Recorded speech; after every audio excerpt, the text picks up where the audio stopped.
Tervist ja õnne sulle, armas Valguse kanali vaataja ja tere tulemast. Mina olen Kaia-Liisa Reinut ja täna me räägime täiskuust. Nimelt 2025. aasta viimane täiskuu, mida tuntakse kui külm kuu või pikk öökuu, saavutab oma haripunkti 5. detsembril 2025 kell 1:14 öösel ja omab tegelikult sellist sügavat vaimset tähendust kui aeg mõtiskluseks, vabanemiseks ja uuenemiseks. See sündmus, mis toimub tavaliselt talvise pööripäeva lähedal, kutsub inimesi omaks võtma vaikust, austama seda ühe perioodi lõppu ja valmistuma eesolevaks uueks tsükliks. See külm kuu sümboliseerib, see sisaldab vajadust teha selline paus, isegi püha paus, julgustades sinust tegema ka enesevaatlust, saavutama selgust ja selle aasta jooksul siis kogunenud koormatest vabastamist. Ja see aeg on seotud puhkamise, ülemineku ja vaimse uuenemise teemadega, tuletades inimkonnale meelde, et tõeline kasvamine toimub sageli vaikseltel ja mõtlikel hetkedel. Selle kuu energia on seotud sisemise transformatsiooniga, kusjuures paljud vaimsed traditsioonid peavadki seda energia puhastamise, vabanemisrituaalide läbiviimise ja järgmise aasta kavatsuste seadmise ajaks.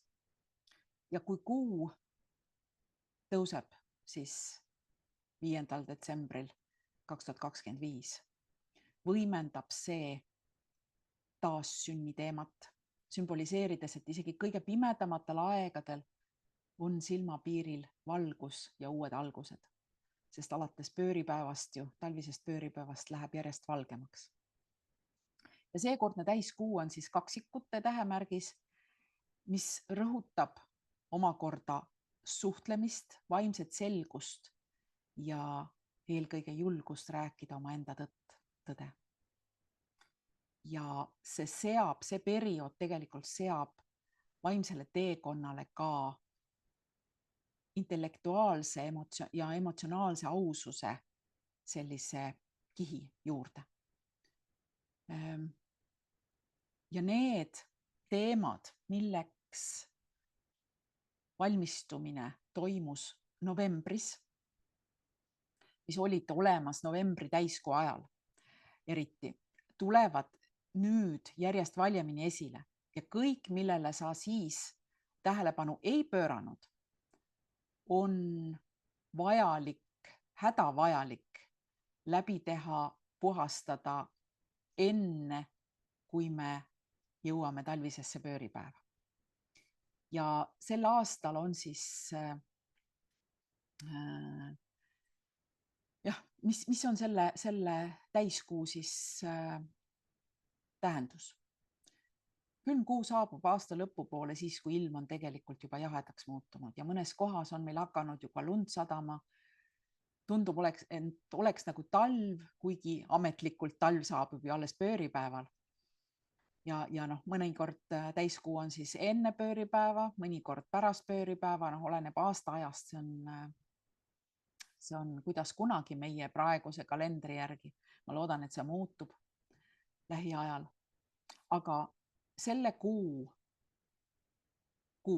täiskuu siis, tuletab meelde, et mõnikord ei ole tõeline vägi vaid tegutsemises.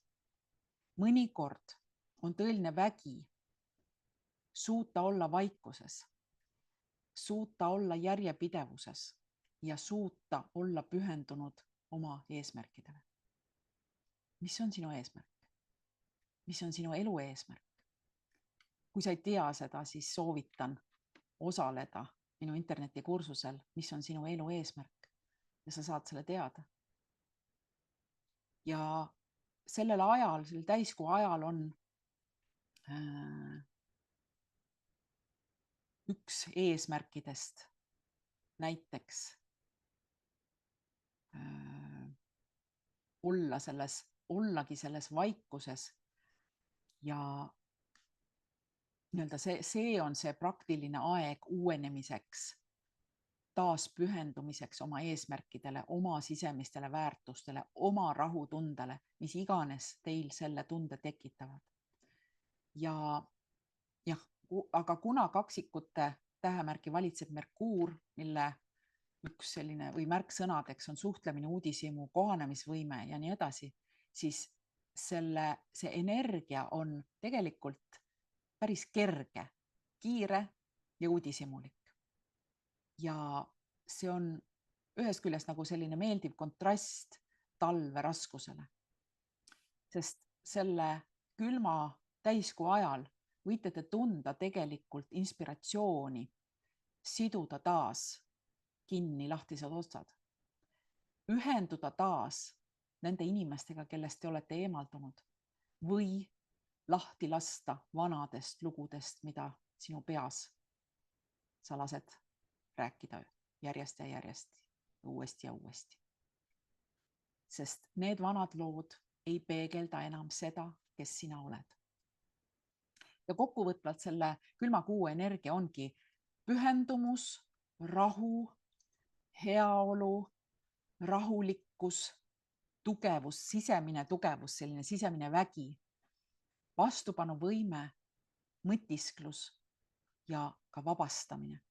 Ja muide, kui sa tunned end praegusel perioodil ärritatuna, mõned ei tunne, aga mõned tunnevad, siis võta enne, kui sa vähegi suudad, enne reageerimist hetk aega endale vastamiseks, kui sa küsid, et kas see või teine asi on tõesti teise inimese süü või põhjus või sa oled lihtsalt pahur, kuna näiteks sa oled söönud liiga palju suhkrut või joonud liiga vähe vett või sinu nii-öelda pühade, kes pühi peab, ülesannete nimekiri, pühade ülesannete nimekiri tundub sulle üle jõu käiv või kas või see, et sa lihtsalt igatsed päikest ja valgust.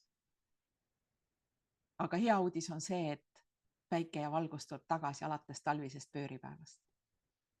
Ja mis kõige tähtsam, see periood võib tõesti olla sulle väga hea aeg osaleda selle täiskuu seleniidi kaugteraapias, selles vabastavas rituaalis, mis me läbi teeme. Ja sellepärast kutsun sind osalema täiskuu seleniidi kaugteraapias, mis on sel kuul, algab siis tegelikult juba kolmapäeva öössel kell 1:14, kolmapäeva 3. detsembri öösel 1:14 või kõige võimsam on ta siis 5. detsembri öösel 1:14 ja see kaugteraapia siis lõpeb sulle allalaadimiseks 8. detsembril kell 1:14 öösel. Ehk siis see periood 3. kuni 8. detsembrini, mõlemad kuupäevad siis 1:14 öösel, on see aeg, mil sa saad vastu võtta seda seleniidi kaugteraapiat, et teha läbi see vabastav rituaal, mis on ülivajalik. Ma ei jõua seda ära nii-öelda rõhutada, kui vajalik see on. Ja selleks saad sa registreeruda sellele kaugteraapia seansile www.kaialiisa.com/kaugseansid. Ja sealt saad ka täpsed juhised, kuidas seda kõike teha. Nii et ilusat päeva sulle ja kohtume juba seleniidi kaugteraapia seansil ja valguse kanalil. Kohtumiseni!